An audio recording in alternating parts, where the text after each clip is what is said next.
सुबह नाश्ते की टेबल पर सब जमा थे। आज नाश्ता सब कुछ अन्वी की पसंद का बना था। वाह क्या बात है। अन्वी बर्तन के ढक्कन खोलकर खाने की खुशबू गले से उतार रही थी। अरे सब जल्दी से आ जाओ, मुझसे बर्दाश्त नहीं होता, अन्वी जोर से चिल्लाए। सब एक दूसरे का चेहरा देख रहे थे। सब यही है तो वो बुला किसको रही हैं? फिर मत कहना कि सबसे पहले झूठा कर दिया इस लड़की ने। मैं कह दे रही हूँ। अन्वी ने अपनी एक आंख दबाते हुए अक्षत से कहा, ओ अच्छा। और अक्षत के समझ में आ गया। अरे लड़की, पगला गई हो का? तनिको समझ नहीं है तुमको। कम से कम पहले अपने पापा को खा लेने दो, उसके बाद तुम खाती रहना, जितना मन करे उतना। सब तुम्हारे लिए ही तो बनाए हैं हम। रसोई में से अक्षत की माँ आती हुई बोली। पर ये कौन से गीता में लिखा है? मेरा मतलब है कि कौन से शास्त्र पुराण में लिखा है अम्मा जी की पहले छोटे पापा ही खाना खाएंगे? अक्षत ने पूछा। तुम्हारे छोटे पापा जी का बात इस चलते हैं कि घर में सबसे बड़े हैं मर्दों में। खाना पहले। अभी अम्मा जी अपना शास्त्र पुराण का ज्ञान अभी खोलती कि उससे पहले ही अन्वी बोल उठी, stop it, stop it. Please पापा स्टॉप ना, मुझसे भूख बर्दाश्त नहीं हो रही। कमिश्नर साहब मुस्कुरा दिए। उन्होंने झट से एक निवाला तोड़ा और सीधे अन्वी के मुंह में डाल दिया। अम्मा जी ने देखकर सर पकड़ लिया। हो गया कल्याण। देख लो अम्मा जी, मैंने नहीं खाया, पापा ने मुझे खिलाया है। अन्वी मासूमियत से बोली। बेटियां लक्ष्मी होती हैं भाभी, बिना अपनी बेटी को खिलाए हमसे नहीं खाया जाता। कमिश्नर साहब बोले। वैसे अम्मा जी, जहाँ तक से मुझे पता है कि पति का नाम भी नहीं लिया जाता। अरे आपके शास्त्र पुराण में ही तो लिखा है। अन्वी अपने मुंह का खाना चबाते हुए धीरे धीरे बोली। हाँ, उम्र कम होती है। अम्मा जी बोली। तो फिर आपने क्यों लिया? हमने कब लिया? अम्मा जी ने हैरानी में पूछा। रिया ध्यान से सुन रही थी। सबसे ज्यादा उसे ही अम्मा जी से इस कारण डांट पड़ी थी। अंत में उसने नाम लेना ही छोड़ दिया था और अब कमिश्नर साहब ही बुलाती थी। अरे लगता है कि बुढ़ापे के कारण आपकी याददाश्त कमजोर होती जा रही हैं। मतलब? अम्मा जी ने आंखें तरेरी। कल्याण सिंह किसका नाम था? हमारे बड़े पापा का ही ना। और मम्मी तो खैर से यशवंत भी नहीं बोलती, यस बोलती हैं। अब तो जब देखो तब चिल्लाते रहती हैं। हो गया कल्याण, हो गया कल्याण। अब क्या करें? अब किसका कल्याण करने वाली है? अन्वी की इस बात पर रिया की हंसी निकल गई। अम्मा जी ने उसे तेज नजरों से देखा। बेचारी ने सकपकाते हुए अपने होठों पर उंगली रख ली। हाँ तो वो गलती से निकल गया। राम राम, माफ कीजिएगा। अम्मा जी ने कान पकड़ कर कहा। इसीलिए तो कहती हूँ कि आप बूढ़ी हो गई है, कुछ भी निकल जाता है मुंह से।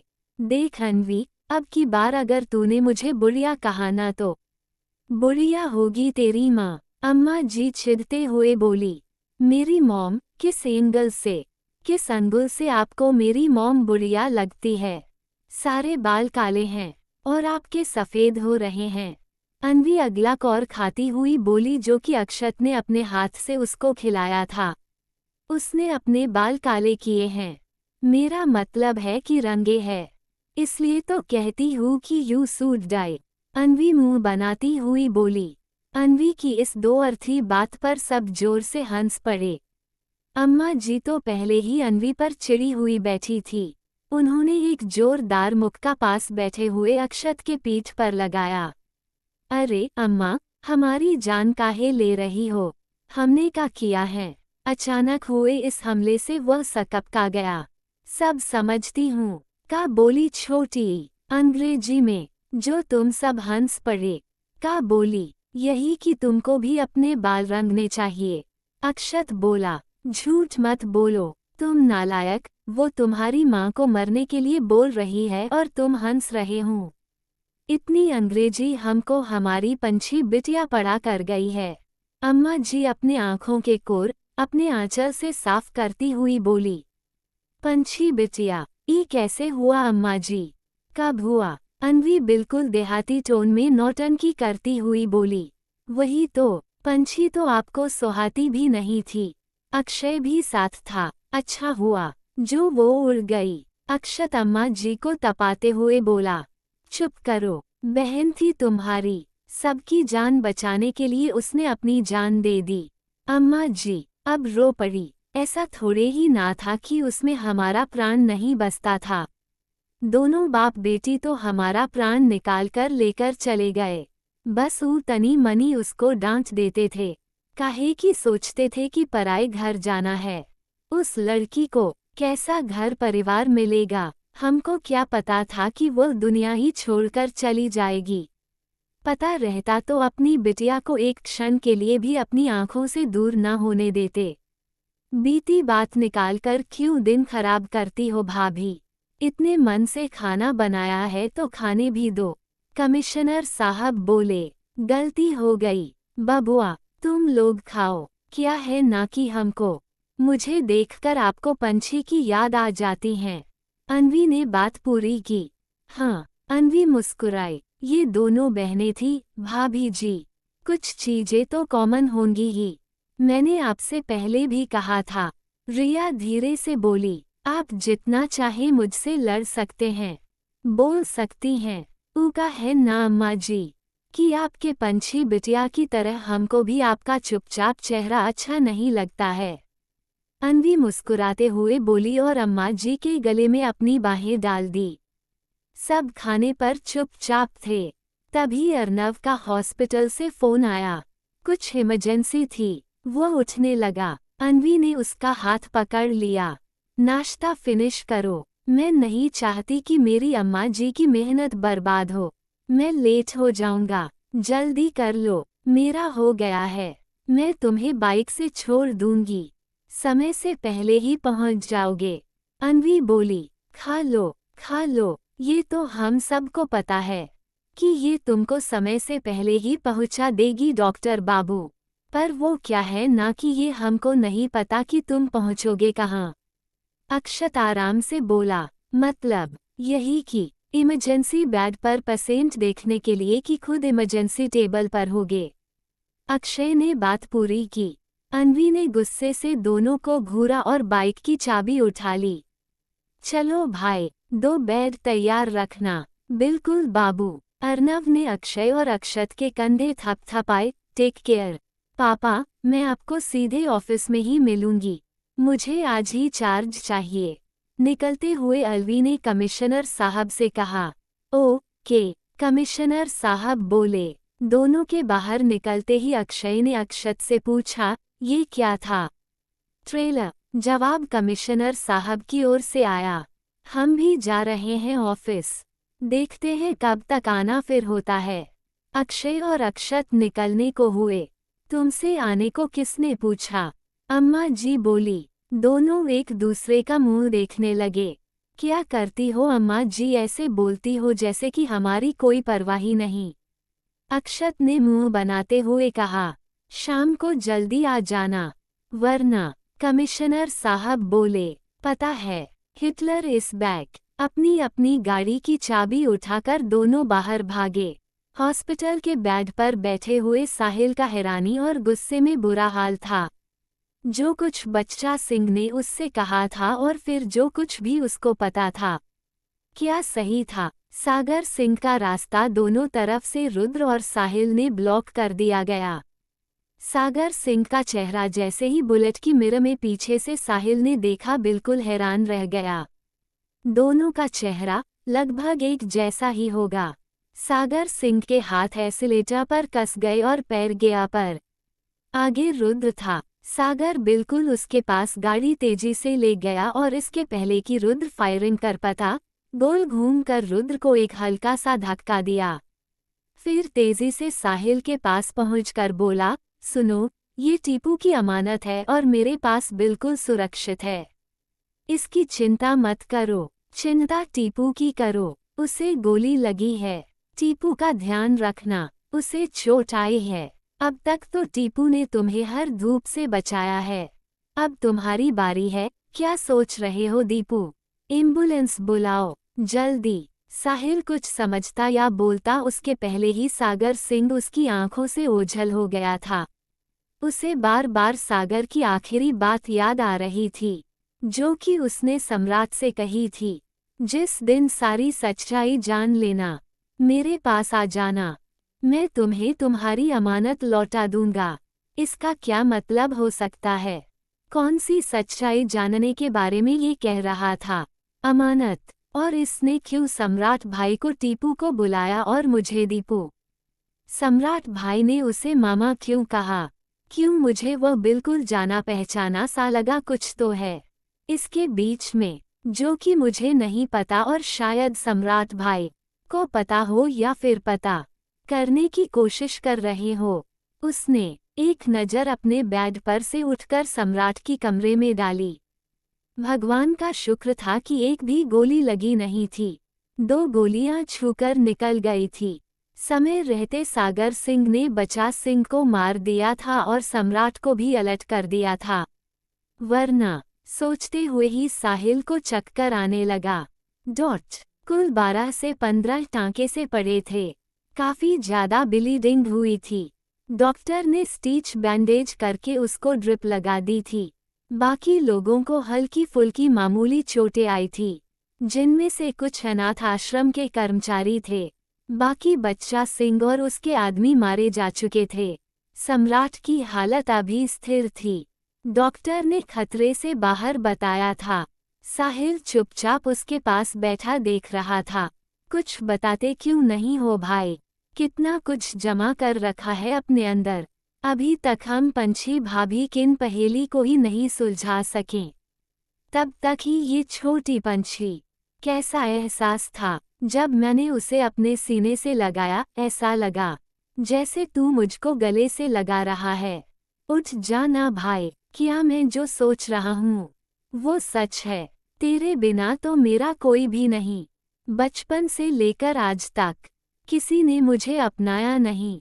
पापा तो नाम भर, माँ बोलती भी है, प्यार भी करती हैं, तो क्यों पता नहीं डरी डरी सी लगती है। और वह बच्चा सिंह बोलता है कि मुझे मेरी माँ से नफरत होने लगेगी। माँ ने ऐसा फिर क्या किया है? मैं अपनी माँ से नफरत करने लगूंगा? सच में तो सागर से मेरा कौन सच है भाई? उठना, जल्दी से बता। पर तू तो कहता है माँ देवी है। सोचते सोचते ही साहिल सम्राट के हाथ पर अपना सर रख कर वही सो गया। सम्राट की एक हाथ में ड्रिप लगी हुई थी और वह नींद की दवाएं और इंजेक्शन के कारण सो रहा था। सुबह जब सम्राट की नींद खुली तो उसने साहिल को अपने पास सोए हुए देखा और अपने आसपास नजर दौड़ाई। कल रात का पूरा किस्सा उसके आंखों के सामने घूम गया। उसने घड़ी देखी, सुबह के 8 बजे बज रहे थे। फिर जब उसकी नज़र साहिल के चेहरे पर पड़ी तो रात भर रोते रहने के कारण उसकी आंखों के आसपास आंसुओं के लकीरें बनी हुई थी। सम्राट सब कुछ समझ रहा था, पर उसे डर लग रहा था। आधे अधूरे सच के साथ साहिल का रिएक्शन कैसा होगा? उसने बड़े ही प्यार से साहिल के सर पर अपना हाथ फेरा। साहिल गुनगुनाता हुआ बोला, इतना प्यार से जगाएगा तो मैं किसी जन्म में नहीं उठने वाला। उठ जा नालायक, हम हॉस्पिटल में हैं और जल्दी बता, हम यहाँ कैसे आए? सम्राट ने बड़े ही प्यार से साहिल का सर सहलाते हुए कहा। क्या सही में? साहिल एक बार में चिल्लाते हुए बेड पर से उठकर खड़ा हुआ। उसकी चिल्लाहट सुनकर ड्यूटी पर से नस भी दौड़ी दौड़ी चली आई। सम्राट ने घूरकर साहिल की तरफ देखा। नस ने ड्रिप निकाल दी और रेगुलर बीपी चेक करने के बाद वहां से चली गई। तो तू सारी रात यही था? नस के जाते ही सम्राट ने पूछा। और कहाँ जाता? साहिल ने नीचे देखते हुए कहा। वहाँ कौन है? कहाँ? साहिल सोचता हुआ बोला। सम्राट ने गुस्से में उसे देखा। ज्यादा गुस्सा मत कर, बीपी और हाई हो जाएगा। मुंह बनाते हुए साहिल बोला। जितना पूछा है उतना ही जवाब दे। सम्राट बेड पर बैठता हुआ बोला। जितना कहा था उतना कर दिया है। कमिश्नर सर को फोन करके इनकाउंट की जानकारी दे दी है। Good job. और कुछ? उन्होंने आज हेड ऑफिस में बुलाया है। कुछ इम्पोर्टेंट मीटिंग्स है। तुझे तो पता है ना, ऊपर से स्पेशल टास्क आईपीएस ऑफिसर आए हुए हैं। साहिल ने पूरी बात बताई। हाँ, आज से शायद ज्वाइनिंग है उन लोगों की। सम्राट सोचता हुआ बोला, भाई, तुमने मना क्यों किया? किस चीज के लिए? तुझे पता ही नहीं। क्यों मना किया? सागर सिंह के बारे में जानकारी देने से। वो हमारी पंछी को ले गया है। तूने पंछी के बारे में भी किसी से कुछ कहने से मना किया। वहाँ का रजिस्टर भी छिपाने को बोल दिया है। साहिल ने रूठे हुए कहा। पंछी के लिए? सम्राट ने शांत होकर कहा। तो तुझे भी वही लगता है कि वो पंछी को नुकसान पहुंचा सकता है? तो फिर मुझे उसकी तलाश में जाने से क्यों रोका? साहिल ने गुस्से में सम्राट से पूछा। तलाश उसी की जाती है जो गुम हो, वह तो शुरू से ही यही था। और रही बात नुकसान पहुंचाने की, तो अब उससे अगर पंछी को नुकसान पहुंचाना ही होता तो कब का पहुंचा चुका होता। इस तरह उसे सबकी नज़रों से बचाकर पाल नहीं रहा होता। सम्राट ने बताया। क्या मतलब तेरा? पुलिस के रिकॉर्ड में वो मर चुका है, पर अचानक से जिंदा हो गया। कहीं पापा, बड़े पापा सही तो नहीं कह रहे हैं? कहीं सच में तो पंछी भाभी को इसी ने? साहिल ने हैरानी से देखा। नहीं, ऐसा नहीं हो सकता। हाँ, मैं जानता था कि वह जिंदा है। आज से नहीं, करीब 4 या 5 साल पहले से ही। मैंने तुमको उसके बारे में आज कमिश्नर सर या किसी से कुछ बताने से मना किया था, क्योंकि मैं खुद अभी इस चीज को लेकर क्लियर नहीं हूँ। इस इंसान के दो दो चेहरे मैंने देखे हैं, हर जगह अलग अलग। कौन है यह आदमी? आखिर क्या इसकी असली पहचान है? सम्राट उलझा हुआ था। भाई, ये पंछी। साहिल समझ रहा था सम्राट की उलझन। कुछ समझ नहीं आ रहा मुझे। कुछ समझ नहीं आ रहा। इसकी आंखें बिल्कुल मेरी पंछी के जैसी हैं और इसका एहसास भी। सम्राट ने अपनी आंखें बंद करते हुए कहा। इसलिए मैं उस बच्चा सिंह को जिंदा पकड़ना चाहता था, लेकिन उसने मुझ पर गोली चला दी और सागर सिंह ने उसको मार दिया। खुद पंछी को लेकर चला गया। मैं सच के पास जाते जाते रह गया। अगर यह मेरी बेटी है तो इसकी माँ कहाँ है? पंछी कहाँ है? क्या वो सागर सिंह के पास है? वो कौन सी अमानत के बारे में बात कर रहा था? कुछ तो ऐसा जरूर है जो हमारी आंखों से छूट रहा है। भाई, मुझे कुछ तुझसे पूछना था। हाँ, तो पूछना। तुझे कब से परमिशन की जरूरत पड़ने लगी? तुमने उसे मामा कहकर बुलाया। बच्चा सिंह ने उसे मेरा। साहिल कहते कहते रुक गया। मैं अभी तुझे इस बारे में नहीं बता सकता। खुद मेरे पास अभी आधी अधूरी जानकारी है। लेकिन जो भी है, पहले ऑफिस चलते हैं, फिर घर पर बात करते हैं। देख साहिल, चाहे कुछ भी हो, बस एक सच्चाई सबसे बड़ी है कि तू मेरा भाई है, मैं तेरा भाई हूँ और हमारे रिश्ते को कोई दूसरा रिश्ता बना या बिगाड़ नहीं सकता। सम्राट ने साहिल को समझाया। भाई, हम हाथ पर हाथ धरे नहीं बैठ सकते, हमारी पंछी उसके पास है। पहले डिस्चार्ज के पेपर तो बनवा और ऑफिस चल, वरना अगर कुछ भी कमिश्नर सर के हाथ लगा तो हम उनसे कुछ नहीं छिपा पाएंगे। रानी बाजार हत्याकांड की फाइल भी हमारे हाथ से निकल जाएगी। जहां से की कहानी शुरू हुई थी, ऐसा लगता है कि हमारी किस्मत फिर हमें घुमा फिराकर वहीं ले जाएगी, क्योंकि कहानी जहां से शुरू हुई थी वहीं पर खत्म भी होगी। मैं पंछी की तलाश अपने स्तर पर करना चाहता हूँ। मुझे मेरी दोनों पंछी चाहिए। सम्राट ने कहा। भाई, तू क्लियर है? अरे यार, पहले घर तो चले। City hospital. लो भाई, पहुंच गए अपनी मंजिल पर, वो भी समय से पहले। अनवी हेलमेट निकालते हुए बोली। अर्नब ने अनवी को कसकर पकड़ा हुआ था और अपनी आंखें जोर से बंद कर रखी थी। उसने धीरे से अपने एक आंख खोलकर हॉस्पिटल की बिल्डिंग को देखा। एक गहरी सांस ली। पहुंच चुके हैं, अब उतरो भी। अनवी ने अर्नव को हिलाया, जो कि अभी भी बाइक पर बैठा हुआ सोग्ड सा फेस बनाया था। Pinch me. व्हाट? पहले मुझे देखना था कि मैं जिंदा हूँ या नहीं। अर्नव ने एक आंख खोलते हुए अन्वी से कहा। तुम्हारे ऊपर भी उन दोनों नमूनों का असर चढ़ गया क्या? अन्वी जोर से बोली। अर्नव हंसने लगा। अन्वी बाइक घुमाने लगी। सुनना, चल मेरा हॉस्पिटल देख ले। अर्नव ने अन्वी को अंदर आने के लिए कहा। किसी और दिन आऊंगी भाई, छुट्टी में। आज से मेरी भी ज्वाइनिंग है ना। दोनों ने एक दूसरे को बाय किया। अर्नव हॉस्पिटल के अंदर चला गया। अन्वी ने जैसे ही बाइक को किक करने की कोशिश की, तभी उसकी नज़र हॉस्पिटल से निकल रहे साहिल पर पड़ी, जो कि पार्किंग में से गाड़ी निकालने जा रहा था। साहिल, ये यहाँ क्या कर रहा है? अन्वी ने गौर से साहिल को जाते हुए देखा और अपनी बाइक उसके पीछे लगा दी। अर्ली से के लिए चैनल की सदस्यता जरूर ले।